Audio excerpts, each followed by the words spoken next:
নিতাই গৌর হরিবল সাধু বৈষ্ণব এর শ্রী চরণে আমার শত সহস্র কোটি কোটি দণ্ডপদ এবং প্রণাম। এখানে আমার শ্রী চৈতন্য চরিতামৃত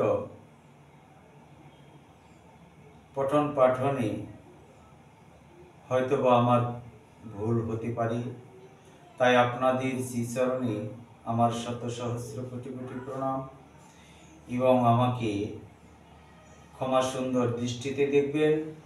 জয় নিতাই, জয় গুরু হরিবল। শ্রী চৈতন্য মহাপ্রভু চৈতন্য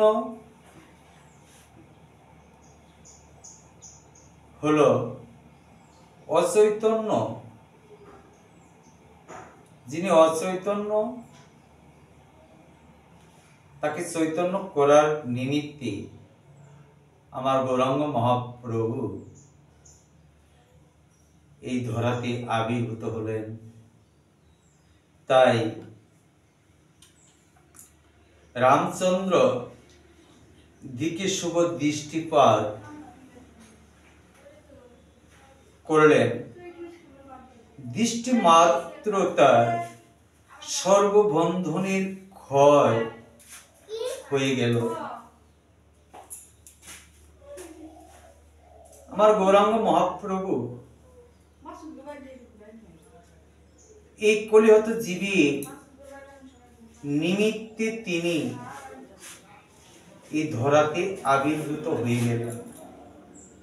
তাই এক ব্রাহ্মণের ঘরে রাত্রি কাটালেন।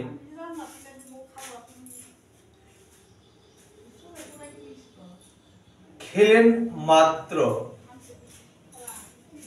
কোথাও জগন্নাথ, কোথায় জগন্নাথ, কত দূর জগন্নাথ। প্রভু বলছেন রাত্রি দিনে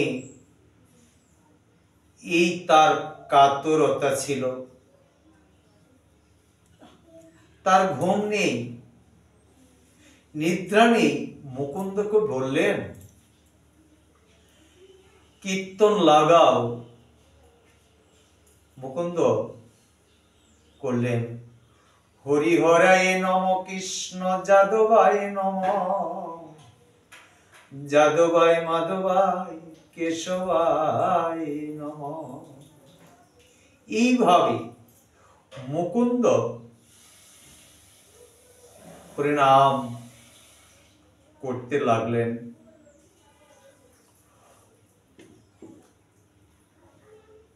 উঠে প্রভু নৃত্য করিতে করিতে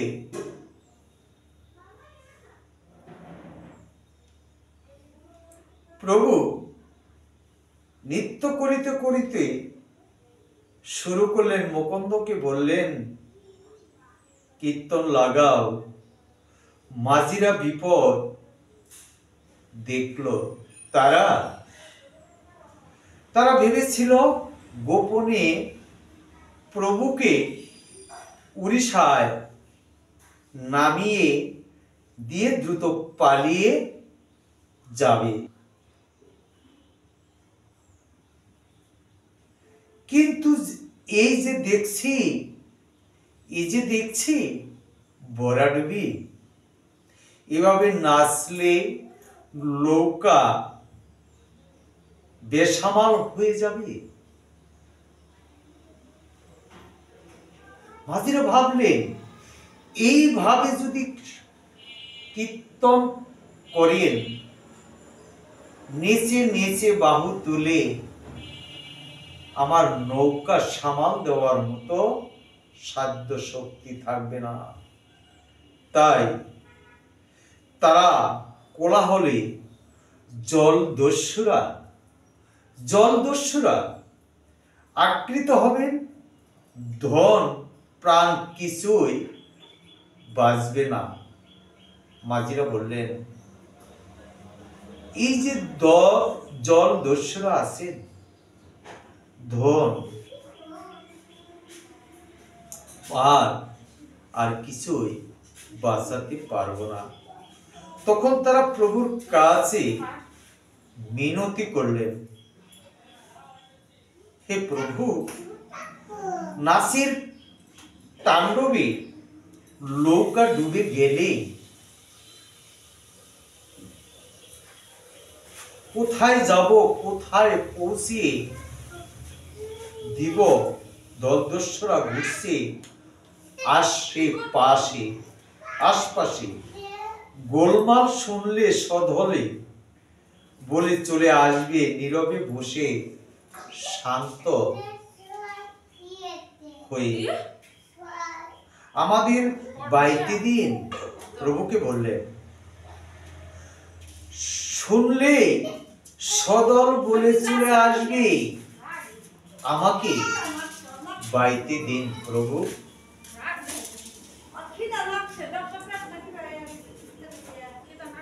চুপচাপ প্রভুর সঙ্গীরা সুকচিত হলো। মাঝিরা যা বলছে তা অযুক্তি নয়। তাই চক্র ঘুরে ঘুরে ভক্তদের সর্ববিঘ্ন খণ্ডন করছে। কিছু হরে কৃষ্ণ প্রভুর অহংকার উঠলে তোমরা ভয় পাচ্ছ? মাঝিকে বললেন, প্রভু, হে মাঝি, তোমরা কি ভয় পেয়েছ, ভয় পাচ্ছ?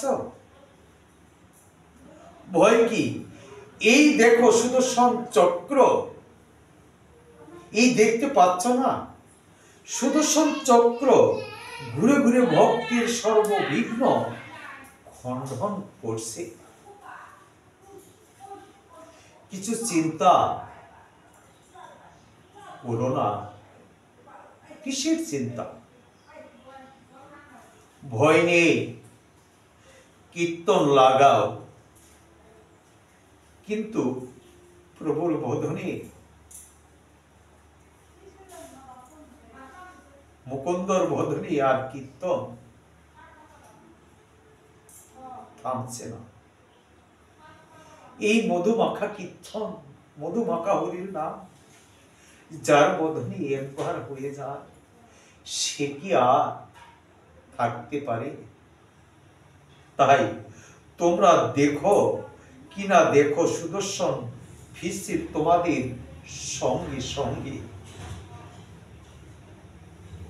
তোমরা চিন্তা করো না।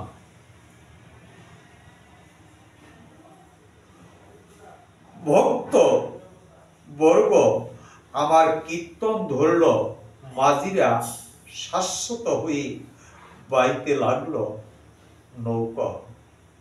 দিন কয়েক পার উড়িষ্যার বালেশ্বরের কাছে প্রয়াগ ঘাটে নৌকা ভিড়ল।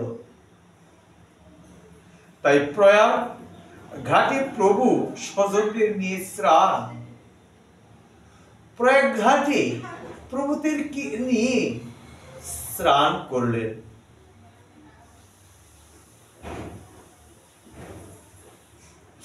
সেখানে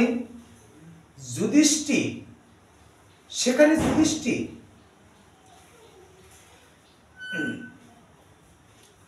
প্রতিষ্ঠিত মহেশ আসি তাকে প্রণাম করলেন। ভক্তদের বললেন, তোমরা বসো, আমি ভিক্ষা মেঘে আনি।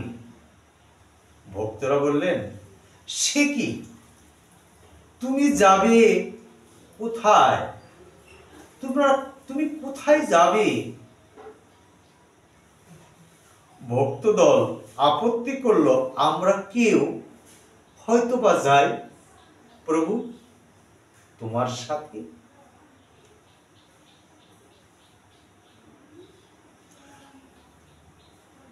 আপত্তি শুনলেন না প্রভু। প্রভু বললেন, না না, তোমাদের আর যেতে হবে না। নিজেই বেরোলেন একা বহিবাস ঝুলি মুঠো করে কাঁধে ভাজিয়ে ধরলেন ভিক্ষার ঝুলি। লক্ষ্মী যার পাদপদ্মে স্থান ভিক্ষা করেছে, তিনি কেনা পথের ভিখারিণী। হেন প্রভু, আপনি সকলে ঘরে ঘরে নেশি রূপে ভিক্ষা ছলে জীবন ধন্য করলেন। প্রভু, হে প্রভু দয়াময়,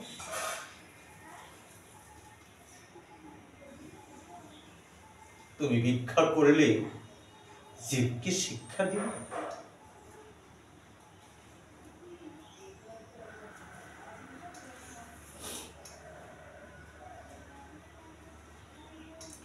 ওরে দক্ষ, ওরে দক্ষ, এ পথে এক নতুন সন্ন্যাসী বেরিয়েছে।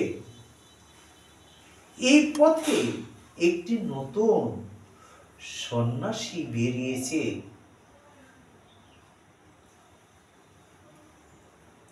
নিতাই গৌর হরিবল।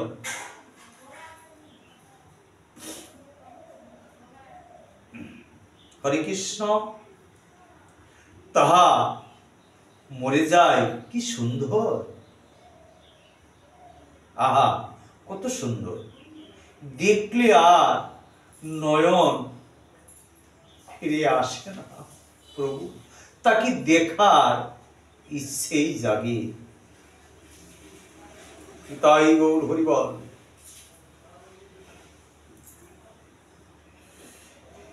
তাই ভিড় জুটে গেল চারিপাশে, যার ঘরের দুয়ারে গিরে দাঁড়ান। সে বিহবল হয়ে তাকায়, মনে হয় এই সোনার বিগ্রহকে যথা সর্বস্ব দিয়ে দে। আর আমার বলতে আর কোনো খেয়াল থাকে না। প্রভু যে দুয়ারে গিয়ে দাঁড়ান, যখন তার বদনের দিকে তাকান, তার যে আর পলক ফিরাতে পারেন না।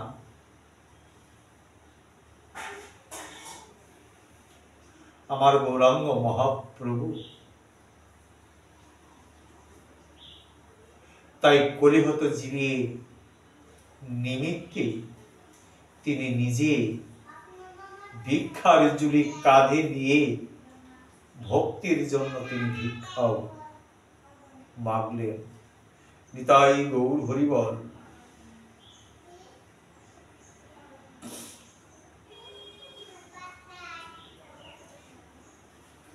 ভিক্ষে ঝুলি নিয়ে ফিরলেন গৌর হরি।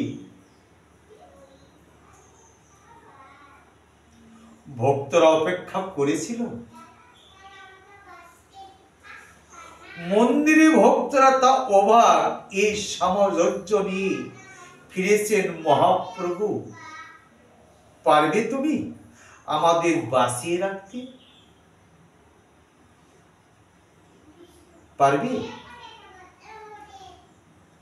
তুমি আমাদের দেহের অন্ন, আত্মার পরমান্ন। তুমি ছাড়া যে আমার আর বান্ধব কেউ নেই। অগতির গতি, তুমি একমাত্র পতি। তুমি বিনে আমার আর কেহ নেই। আহারের পর বিকেলে শুরু হলো কীর্তন। প্রভু ভক্তবৃন্দ নিয়ে একত্র বসে তিনি প্রসাদ পেলেন। প্রসাদের পরিশেষে তিনি কৃষ্ণ কীর্তন করিতে লাগলেন। হরে কৃষ্ণ হরে কৃষ্ণ কৃষ্ণ কৃষ্ণ হরে হরে হরে রাম হরে রাম রাম রাম হরে হরে। প্রভু কি করলেন? নেচে নেচে দুটি বাহু তুলে হরিনাম সংকীর্তন করিতে তিনি লাগিলেন। নিতাই গৌর হরিবল। সমস্ত গ্রাম ধন্য ধন্য করে উঠল। উষাকালে আবার যাত্রা করলেন প্রভু। হরিবল। কিন্তু আইবার গাটির পাটনি প্রভুর পথ রোধ করলেন। গাটির পাটনি বলো দান দাও, নইলে পার করব না। প্রভুকে বললেন ঘাটের পাটনি তুমি আমাকে দান দাও, দান যদি না দাও আমি তোমাকে পার করব না। তাই গৌর হরিবল। যিনি ভব সাগরে পার করবেন তার আবার পথ রোধ। যিনি ভব সাগরে তার সাগরের আর সীমা নেই। সাগরে কখনোই কিনারা খুঁজে পাওয়া যায় না। তদ্রূপ আমার প্রভু এই বিশ্ব ব্রহ্মাণ্ডে মালিক, তার কি কখনো ভবসাগরের কিনারা পাওয়া যাবে? যাবে না বাবা। তাই ভক্তরা বললেন কোত্থেকে দান দিব আমাদের? পদ্ম মাত্র নেই, তাহলে এদিকে গিয়ে বসো। পাটনিরা বললেন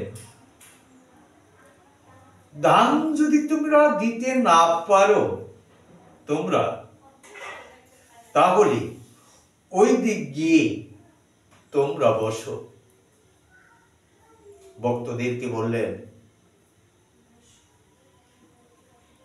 এদিকে এসো না। পাটনি বললেন তোমরা আর এদিকে এসো না, তোমাদেরকে আমি পার করব না। নিতাই গৌর হরিবল। পাটনি অবজ্ঞায় মুখ ফিরিয়ে নিল, কিন্তু সহসা প্রভুর চোখের উপর চোখ পড়ল ভক্তদের। প্রভু কি আমাদের ফেলে চলে যাবে?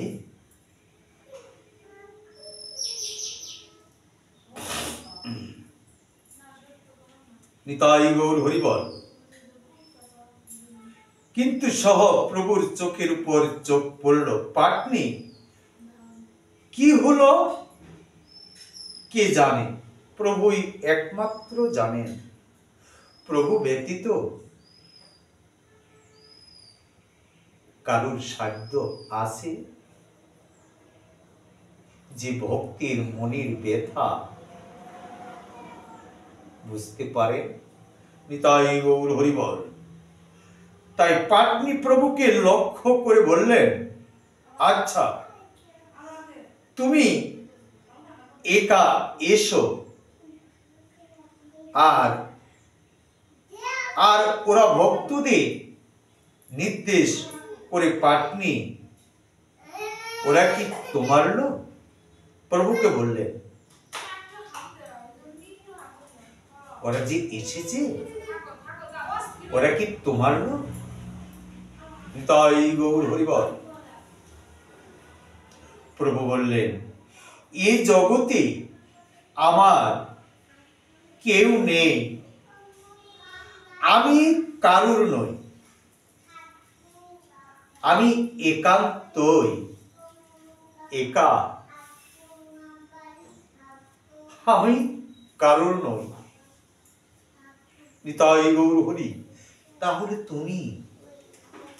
তাহলে তুমি এসো, একা শুধু তোমাকে পার করব। হরে কৃষ্ণ। প্রভু ভক্তদের ছেড়ে ঘাটের কাছে গিয়ে বসলেন। প্রভুর মনে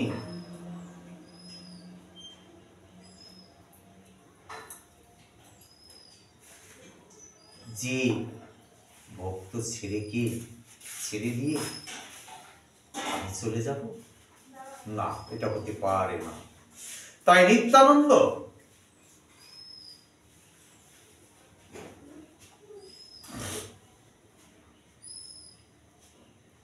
প্রভু ছাড়া আমরা তবে বাঁচবো কি করে? ভক্তরা বললেন।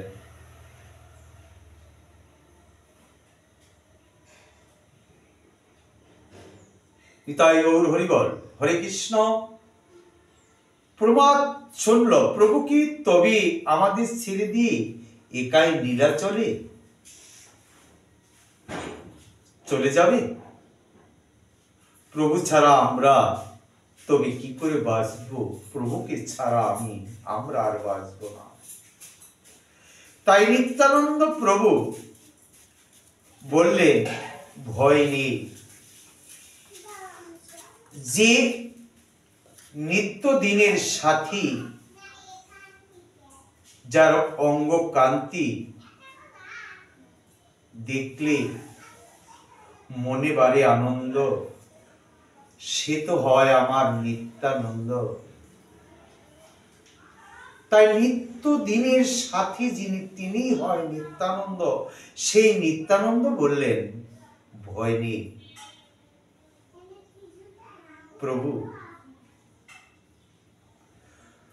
প্রভু কি আমাদের ছেড়ে চলে যেতে পারে? না, কখনোই তা পারেন না। নিত্যানন্দ প্রভু ভক্তদেরকে বললেন, গৌর হরি আমাদেরকে ছেড়ে চলে যেতে একাই পারেন না, সে যে ভগবান।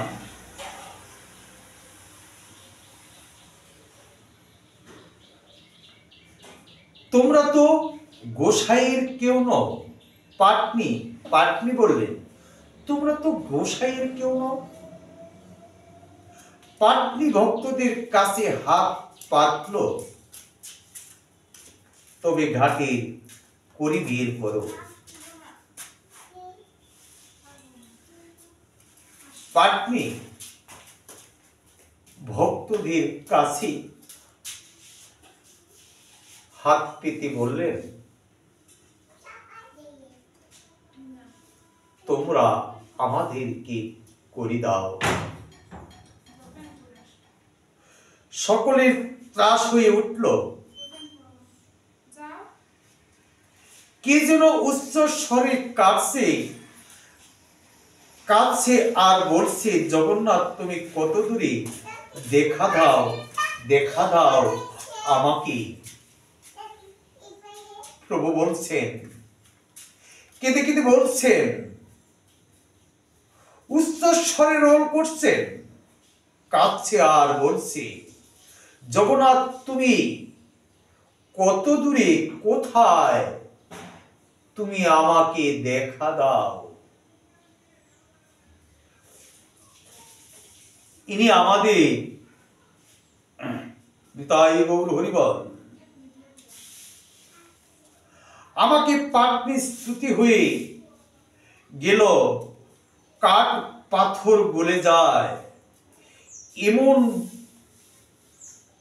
এমন কাঠ পাথর গলে যায়, এমন কান্না কাঁদা যায় নাকি? পাথরও কান্নায় গলে যায়। হরে কৃষ্ণ। ভক্তদের জিজ্ঞেস করলেন, এমন অভূত কান্না কাঁদছেন ইনি কে?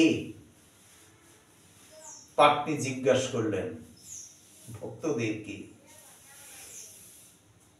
এই অভূত কান্না দুটি নয়নের জল ছেড়ে দিয়ে হা কৃষ্ণ গোবিন্দ বলে কেঁদে কেঁদে বুকটি ভাসিয়ে দিলেন।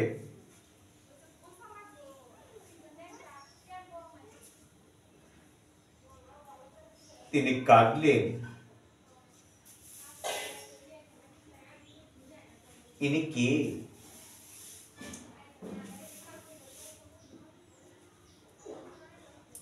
তাই ইনি আমাদের ঠাকুর।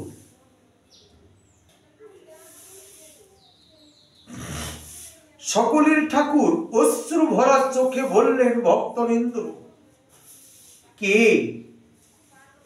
ঠাকুর শ্রীকৃষ্ণ চৈতন্য নামে শুনেছি, ইনি কি সেই নবদ্বীপের অবতার? নাম শুনেছি মাত্র, কখনোই যে শ্রীকৃষ্ণ চৈতন্য আমার এই অধভাগার কখনোই তো দর্শন হলো না।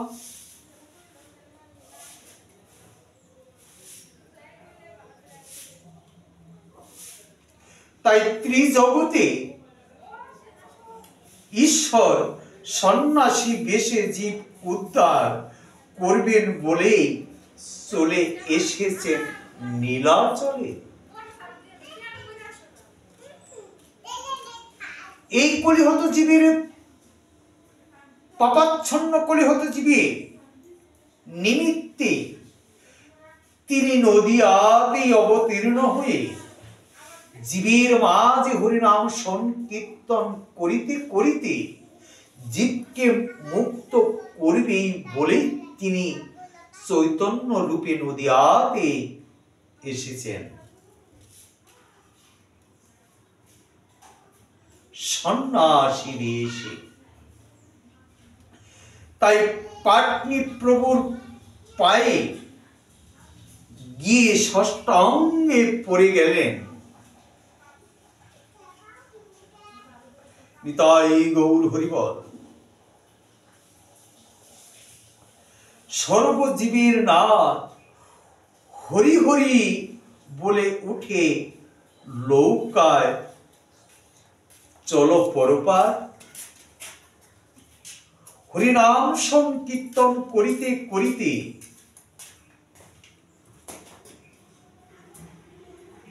নৌকায় উঠে পরপারে পার করতে গোপীনাথে পুষ্পচূড়া মাথার উপর পড়ল। আমার গৌরাঙ্গ মহাপ্রভু গোপীনাথের সেই পুষ্পচূড়া আমার গৌরাঙ্গ মহাপ্রভু মাথার উপরে পড়লেন। তা মাথায় বেঁধে প্রভু নৃত্য করতে করতে লাগলেন। হেলে দুলে প্রভু নৃত্য নৃত্য করে। এর গোপীনাথে পুষ্পচূড়া আমার গৌর হরি মাথায় পরে। আমার গোপীনাথে পুষ্প চূড়া আমার গৌর হরির আমার মাথায় পরে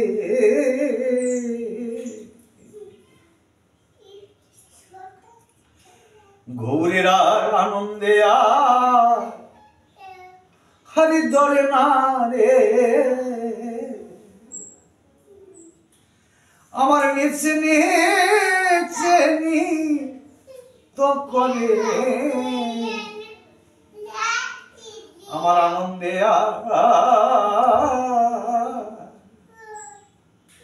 আরে ধরে না রে।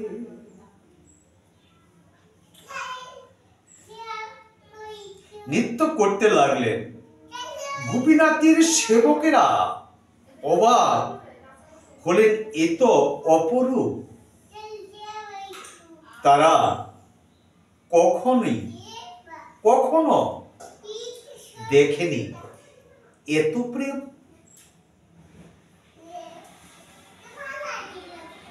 যাকে দেখা মাত্র মনে বাড়ে আনন্দ,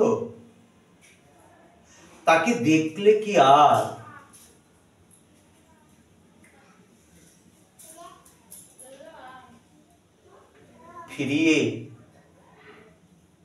ফিরে আসা যায়?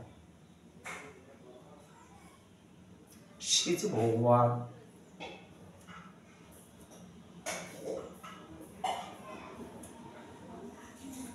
তাই গৌর হরিবল।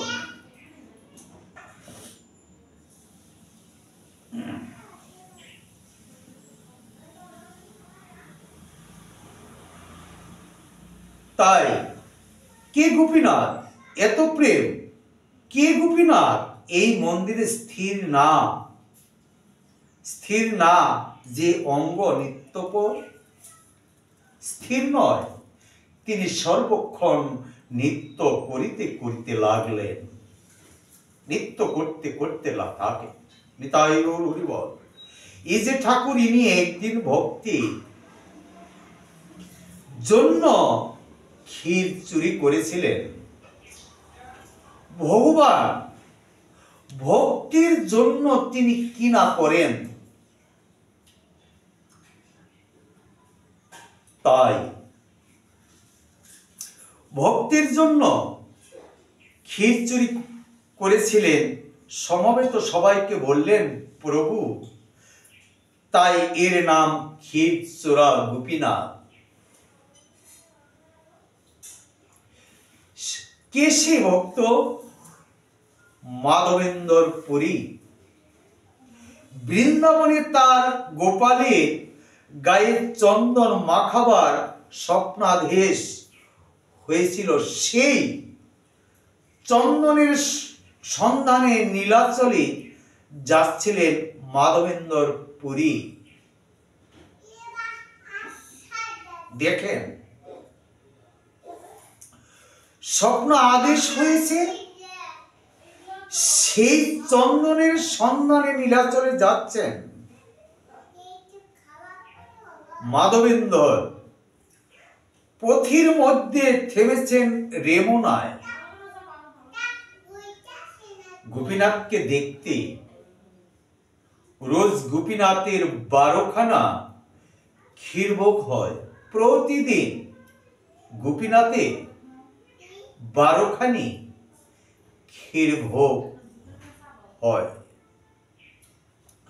12টি থালায় সাজিয়ে সেই ক্ষীরের স্বাদ অমৃত তুল্য বলে তার নাম অমৃত কেলি।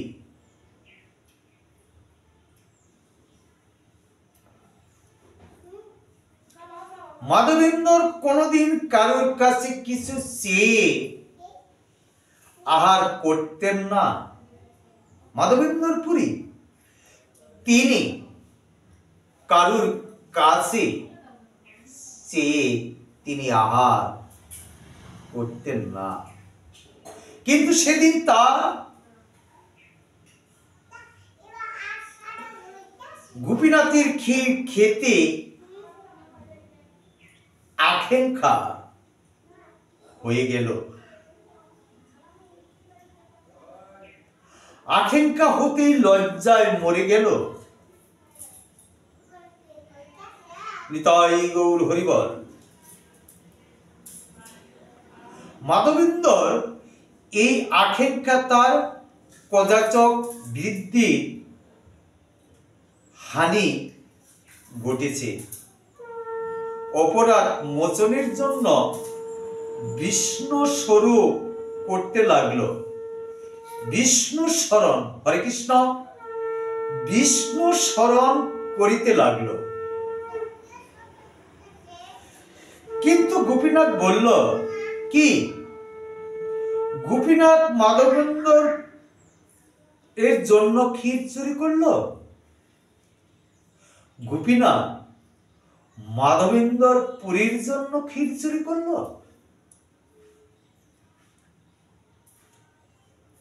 লুকিয়ে রেখে দিল ধরার আড়ালে রাত্রে। পূজারীকে স্বপ্ন দেখালো ভোগের 12খানা ক্ষীরের থালা জায়গায় যে 11খানা রয়েছে সেটা কি? সেটা লক্ষ্য করনি? 12খানা ক্ষীরের থালা, সেখানে রয়েছে 11টি, সেটা লক্ষ্য করনি? বাকি একখানা আমি আমার ভক্তের মাধবেন্দর পুরীর জন্য চুরি করে লুকিয়ে রেখে দিয়েছি। যাও সেই ক্ষীর খালি মাধবেন্দর কে দিয়ে এসো, দিয়ে এসো। মাধবেন্দুর হাটের আটচালায় নিচে শুয়ে আছে। নিতাই গৌর হরিবল। ভক্তির জন্য ভগবান চুরি করে লুকিয়ে রেখেছিল। চুরি করে ভক্তির জন্য ভগবান চুরি পর্যন্ত করতেও প্রস্তুত। ভগবানের ভক্ত বাৎসল্য মায়ে যেমন গোপালকে বাৎসল্য প্রেমে কাদা, শরীরে কাদা লাগছে, সেদিকে মায়ের আর খেয়াল থাকে না। শিশুকে জড়ায়ে ধরে কোলে তুলে নেয়, তদ্রূপ আমার ভগবান গৌর হরি ভক্তির জন্য তিনি চুরি করতেও প্রস্তুত। ভক্ত যে আমার একান্তই আপনজন, ভক্ত ছাড়া যে আমি থাকতে পারি না।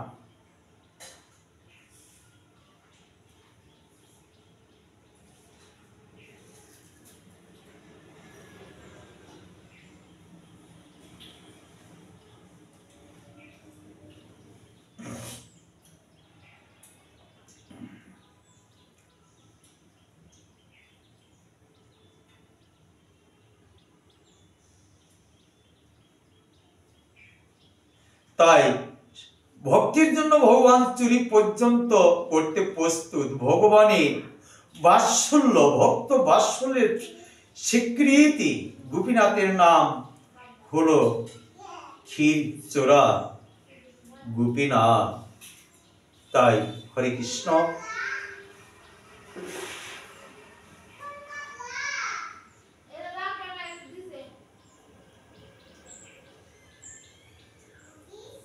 হরে কৃষ্ণ। তাই আমার এই পঠন পাঠনে যদি কোনো রকম ভুল ভ্রান্তি হয়ে থাকে আমাকে ক্ষমা সুন্দর দৃষ্টিতে দেখবেন। আর আমি আপনাদের কাছে প্রার্থনা করছি, মিনতি করছি, আমার ইউটিউব চ্যানেল আছে, আপনারা 40-30 সাইজ করে, 4 সাইজ করে আপনারা আমার এই গীতা পঠন পাঠন আস্বাদন করবেন।